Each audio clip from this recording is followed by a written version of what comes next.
So ito nga mga bayan, meron na naman nagbabiral na video sa Clark International Airport at may bagong kaso na naman sa tanimbala modus na ito mga bayan.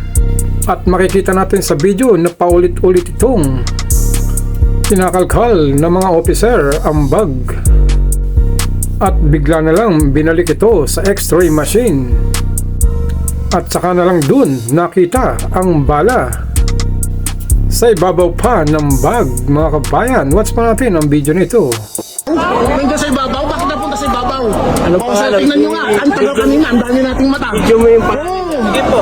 Makikita natin kung saan tayo makakarating. Sige po, stop na po. Ang tagal mo. Galgal. Tingnan nyo, lalo dito, ang dami-daming mga turista pupunta ng Boracay, mga tagakuan. Careful, guys! Tanimbala? Nasa ibabaw yung bala, inulit lang na pinunta sa x-ray. Ngayon na, ilang beses mo nang kinalkal. Tapos doon kagad nakita mo. Ano yun?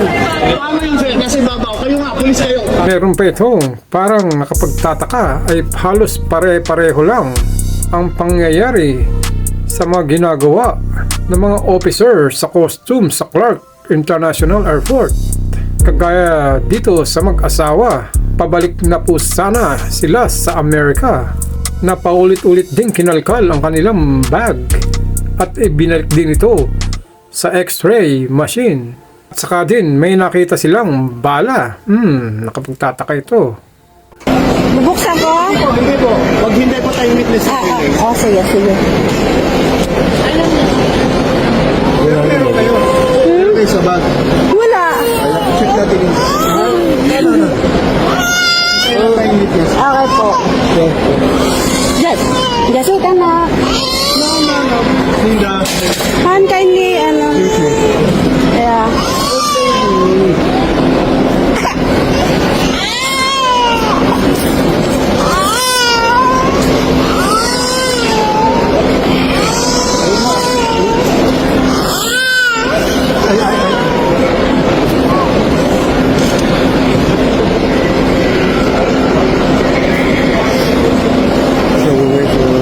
There is, I think they're gonna say it's the bullet, the empty bullet.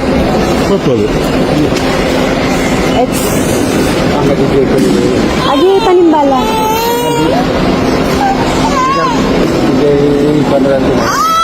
No.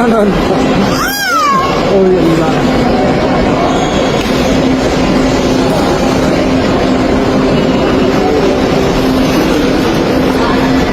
Was there one in the bag? Do we have bullet? It came with the same bag. I mean, I don't know how it got in there.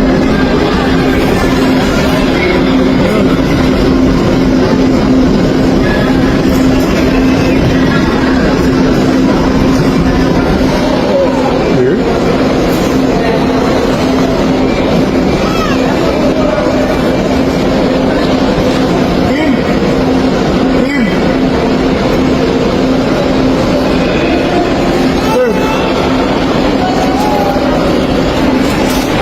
Ikaw yung magiging witness? Apo. Oo, sir. Magbubukas tayo ng bag or suspected ammunition. May mga may cellphone pa dyan. Sige. Sige.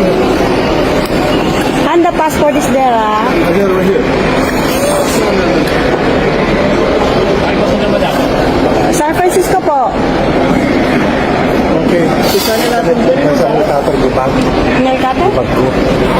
Ang bag ni ata, papa, for baby. Eto po. Very well out. Saan? Ito? Ito. Ito? Pero ito clear po. Okay, clear po. Ngayon, paano? Ako na. Ayan nyo lang ako ma'am. Kamay ko ma'am. Okay. Check niya ako doon. Okay po, ha? Susunod na lang ako.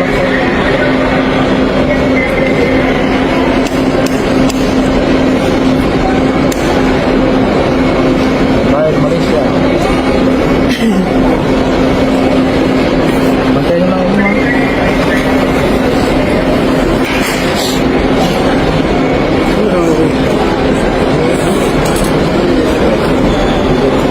Baby stuff Wishcraft po lahat yan. Oh, no.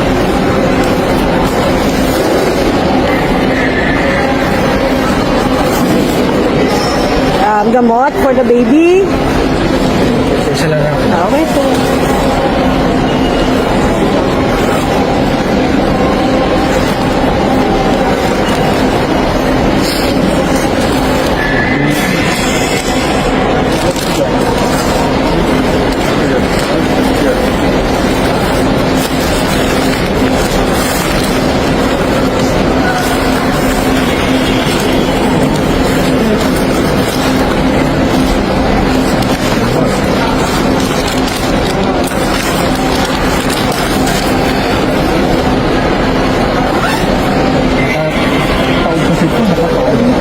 Pwede niyo po i-open the hole. Yeah.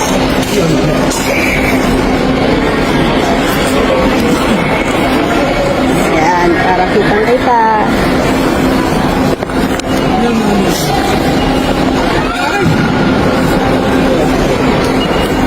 Papeles, hospital, discharge.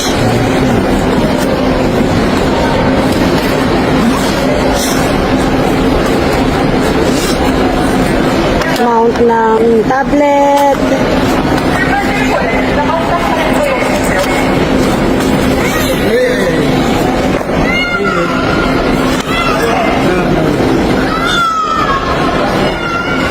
Baka ito pa sir, meron pa po. Pera ng baby for the bunyag.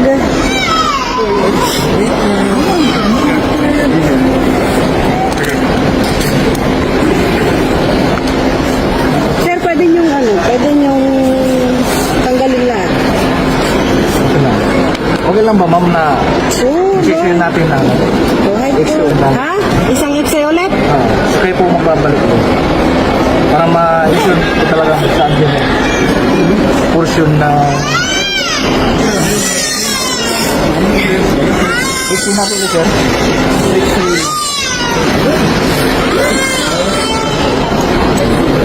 So, yung pera ko ng baby. Balik na. Dito. Saan po yun?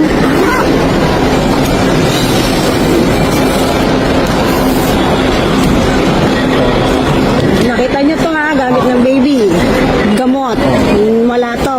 Dito lang talaga. Uulitin ko? Lahat yan, lahat yan.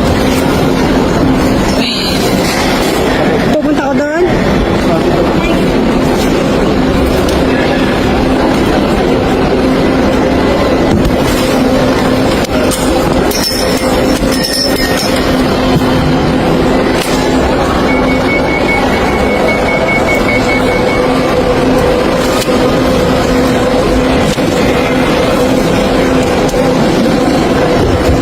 Meron daw talaga eh.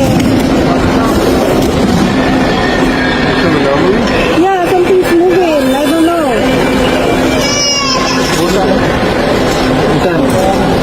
Ito, clear na to, kuya.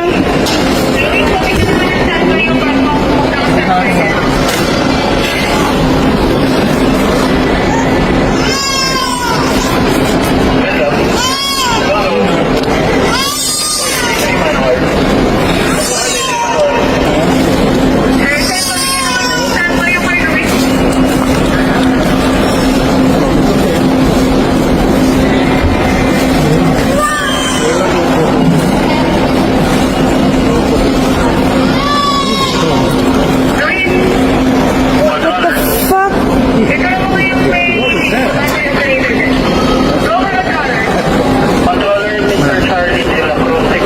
I don't know. At ang nakapagtataka rito mga kabayan ay galing na sila mismo sa Amerika nang umuwi sila sa bansang Pilipinas at lumapag sila sa Clark Airport ay dapat po sa Amerika pa lang ay makikita na ang bala na ito kung talagang may dala silang bala sa bagahe. At pati nga paglapag nila sa Clark ay ini-scan ang mga hand carry natin. Dapat doon din ay makikita rin kung may dala talaga silang bala. Ngayon pabalik na naman sila sa ibang bansa mga kabayan at halos pare-pareho ang pangyayari. At ano naman, ang mga ginagawang mga kalokohan na ito ng mga taga-customs natin dyan sa Clark Airport, mga kabayan.